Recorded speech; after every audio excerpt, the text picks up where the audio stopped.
ದರ್ಶನ್ ಮತ್ತು ಸಹಚರರಿಂದ ರೇಣುಕಾಸ್ವಾಮಿ ಕೊಲೆ ಪ್ರಕರಣಕ್ಕೆ ಸಂಬಂಧಪಟ್ಟಂತೆ ಇವತ್ತಾದಂತ ಡೆವಲಪ್ಮೆಂಟ್ ಇದು. ದರ್ಶನ್ ಸೇರಿ 4ರನ್ನ 2 ದಿನ ಕಸ್ಟಡಿಗೆ ನೀಡಿ ಆದೇಶ ಆಗಿದೆ. ನ್ಯಾಯಾಲಯ ತನಿಖೆಗೆ ಸಹಕರಿಸುತ್ತಿಲ್ಲ ಅನ್ನೋದಾಗಿ ಅಲ್ಲಿ ಕಾರಣ ಕೂಡ ಕೊಡಲಾಗಿದೆ. ಪೊಲೀಸ್ ಕಸ್ಟಡಿಗೆ ನೀಡಿ ಆದೇಶವನ್ನ ಹೊರಡಿಸಿರೋದು ತನಿಖೆಗೆ ಸಹಕರಿಸುತ್ತಿಲ್ಲ ಅನ್ನೋದಾಗಿ. ಯಾರಲ್ಲ ಅಂತ ಹೇಳಿದ್ರೆ A9 Dhanraj, A10 Vinay, A14 Pradosh ಇವರನ್ನ ಮತ್ತೆ ಪೊಲೀಸ್ ಕಸ್ಟಡಿಗೆ ನೀಡಿ ಆದೇಶವನ್ನ ಹೊರಡಿಸಲಾಗಿದೆ. ಬೆಂಗಳೂರಿನ ಆರ್ಥಿಕ ಅಪರಾಧಗಳ ವಿಶೇಷ ಕೋರ್ಟ್ ನೀಡಿರುವಂತಹ ಆದೇಶ ಇದು. ಇವತ್ತು ಕೋರ್ಟ್ ಮುಂದೆ ಹಾಜರುಪಡಿಸಿದ್ರು. ಏನಾಗುತ್ತೆ ಅನ್ನುವಂತ ಪ್ರಶ್ನೆ ಇತ್ತು. ಇಲ್ಲಿ 2 ವಿಭಾಗವನ್ನ ನೋಡಬಹುದು. ದರ್ಶನ್ ಸೇರಿ 4ರನ್ನ 2 ದಿನ ಪೊಲೀಸ್ ಕಸ್ಟಡಿಗೆ ನೀಡಿದ್ರೆ ಮತ್ತೆ ಉಳಿದಂತ 7 ಜನರನ್ನ ನ್ಯಾಯಾಂಗ ಬಂಧನಕ್ಕೆ ವಿಧಿಸಿ ನ್ಯಾಯಾಲಯ ಆದೇಶವನ್ನ ಹೊರಡಿಸಿದೆ. ಯಾಕೆ ಮತ್ತೆ ಪೊಲೀಸ್ ಕಸ್ಟಡಿಗೆ ವಿಧಿಸಿದ್ರು ಅನ್ನೋದಕ್ಕೆ ಕಾರಣವನ್ನ ನೋಡೋದಾದ್ರೆ ತನಿಖೆಗೆ ಸಹಕರಿಸ್ತಾ ಇಲ್ಲ ಅಂತ. ಇದುವರೆಗೆ ಏನ್ ವಿಚಾರಣೆಗಳು ನಡೀತಾ ಇತ್ತು, ತನಿಖೆ ನಡೀತಾ ಇತ್ತು, ಪ್ರಶ್ನೆಗಳನ್ನ ಕೇಳಲಾಗ್ತಾ ಇತ್ತು, ಅದಕ್ಕೆ ಸಮಂಜಸವಾದ ಉತ್ತರವನ್ನ ಇವರು ಕೊಟ್ಟಿಲ್ಲ ಅನ್ನೋದಾಗಿ. ಇನ್ನಷ್ಟು ಮಾಹಿತಿಯನ್ನ ಕೆದಕಬೇಕಿದೆ, ಅವರಿಂದ ಸರಿಯಾದ ಉತ್ತರಗಳು ಬರಬೇಕಿದೆ. ಅದು ತನಿಖಾಧಿಕಾರಿಗಳಿಗೆ ಒಂದು ಸ್ಪಷ್ಟನೆಯನ್ನ ತಗೊಳ್ಳುವಂತ ನಿಟ್ಟಿನಲ್ಲಿ ಅವರ ಉತ್ತರಗಳು ಸರಿಯಾಗಿರ್ಬೇಕು.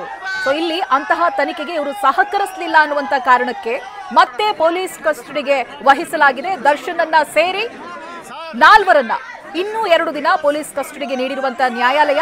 ಯಾರ್ಯಾರಂತ ನೋಡೋದಾದ್ರೆ, ಒಂದು ದರ್ಶನ್, A2 ಆರೋಪಿ, ಹಾಗೆ A9 ಆರೋಪಿ ಧನರಾಜ್, A10 ವಿನಯ್, A14 ಪ್ರದೋಷ್ ಇಷ್ಟು ಜನರನ್ನ ಕಸ್ಟಡಿಗೆ ವಹಿಸಿ ಆದೇಶವನ್ನ ಹೊರಡಿಸಲಾಗಿದೆ. ರೇಣುಕಾಸ್ವಾಮಿ ಕೊಲೆ ಪ್ರಕರಣಕ್ಕೆ ಸಂಬಂಧಪಟ್ಟಂತೆ ಇವತ್ತೇ ಆಗ್ತಾ ಇರುವಂತಹ ಬೆಳವಣಿಗೆಗಳು. ದರ್ಶನ್ ಸೇರಿ 4ರಿಗೆ 2 ದಿನ ಪೊಲೀಸ್ ಕಸ್ಟಡಿಗೆ ನೀಡಿ ಕೋರ್ಟ್ ಆದೇಶವನ್ನ ಹೊರಡಿಸಿದೆ. ಇನ್ನು ಪವಿತ್ರ ಗೌಡ ಉಳಿದ ಆರೋಪಿಗಳಿಗೆ ನ್ಯಾಯಾಂಗ ಬಂಧನವನ್ನ ವಿಧಿಸಲಾಗಿದೆ. ಇನ್ನು ಟಿಟಿ ವಾಹನದಲ್ಲಿ ದರ್ಶನ್ ಅಂಡ್ ಟೀಮ್ ಅನ್ನ ಕರೆದೊಯ್ದಂತ ಪೊಲೀಸರು ಅಂದ್ರೆ ವಾಪಸ್ ಕಸ್ಟಡಿಗೆ ಕೋರ್ಟ್ನಿಂದ ಸೆಂಟ್ರಲ್ ಜೈಲ್ನತ್ತ ಕರೆದೊಯ್ತಾ ಇದ್ದಾರೆ. ಪವಿತ್ರ ಸೇರಿದಂತೆ ಉಳಿದ 7 ಜನರಿಗೆ ಮಿನಿ ಬಸ್ನಲ್ಲಿ ಸೆಂಟ್ರಲ್ ಜೈಲ್ನತ್ತ ಕರೆದೊಯ್ತಾ ಇದ್ದಾರೆ. 7 ಜನರ ಭವಿಷ್ಯ ಜೈಲ್ನತ್ತ ಹೋಗ್ತಾ ಇದೆ. ಉಳಿದಂತ 4 ಮತ್ತೆ ಪೊಲೀಸ್ ಕಸ್ಟಡಿಗೆ ಒಪ್ಪಿಸಲಾಗಿದೆ. ಇನ್ನು 2 ದಿನಗಳ ಕಾಲ ಪೊಲೀಸ್ ಕಸ್ಟಡಿಯಲ್ಲಿರ್ತಾರೆ. ಮತ್ತೆ ವಿಚಾರಣೆ ಪ್ರಾರಂಭಿಸುತ್ತಾರೆ ತನಿಖಾಧಿಕಾರಿಗಳು. ಮತ್ತೊಂದು ಕಡೆಯಲ್ಲಿ ಪವಿತ್ರ ಗೌಡ ಉಳಿದಂತ ಆರೋಪಿಗಳಿದ್ದಾರಲ್ಲ, ಅವರಿಗೆ ನ್ಯಾಯಾಂಗ ಬಂಧನ ವಿಧಿಸಲಾಗಿದೆ. ಹಾಗಾಗಿ ಅವ್ರನ್ನ ಒಂದು ವಾಹನದಲ್ಲಿ ಕರೆದೊಯ್ತಾ ಇದ್ದಾರೆ ನ್ಯಾಯಾಂಗ ಬಂಧನದ ಸ್ಥಳಕ್ಕೆ. ಮತ್ತೊಂದು ಕಡೆಯಲ್ಲಿ ದರ್ಶನ್ ಇವರನ್ನ ಮತ್ತೆ ಪೊಲೀಸ್ ಕಸ್ಟಡಿಗೆ ತೆಗೆದುಕೊಳ್ಳಲಾಗಿದೆ. ಉಳಿದ ವಿಚಾರಣೆಗಳನ್ನು ನಡೆಸುವಂತ ನಿಟ್ಟಿನಲ್ಲಿ ಎಷ್ಟೋ ಪ್ರಶ್ನೆಗಳನ್ನ ಇವರಿಗೆ ಕೇಳಲಾಗಿತ್ತು. ವಿಚಾರಣೆ ಸಂದರ್ಭದಲ್ಲಿ ಬೇರೆ ಆರೋಪಿಗಳು ಕೊಟ್ಟಿರುವಂತ ಉತ್ತರಗಳಿದೆಯಲ್ಲ, ಅವರು ಕೊಟ್ಟಿರುವಂತಹ ಮಾಹಿತಿ ಮೇರೆಗೆ ದರ್ಶನ್ರನ್ನು ಕೂಡ ಪ್ರಶ್ನೆ ಮಾಡಲಾಗಿತ್ತು. ಆದ್ರೆ ಕೊಟ್ಟಿರುವಂತ ಉತ್ತರಗಳು ತೃಪ್ತಿದಾಯಕವಾಗಿಲ್ಲ.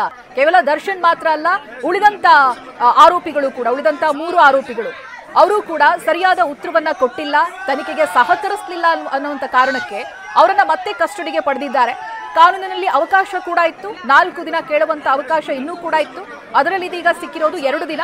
2 ದಿನ ಇನ್ನೂ ಕೂಡ ತನಿಖೆ ಮುಂದುವರಿಯುತ್ತೆ. ಆಗ್ಲೇ ಹೇಳಿದಾಗೆ ರೇಣುಕಾಸ್ವಾಮಿ ಕೇಸ್ನಲ್ಲಿ ಮೊಬೈಲ್ ವಿಚಾರವಾಗಿ ಕೂಡ ತನಿಖೆ ನಡೀತಾ ಇದೆ ಅಂತ.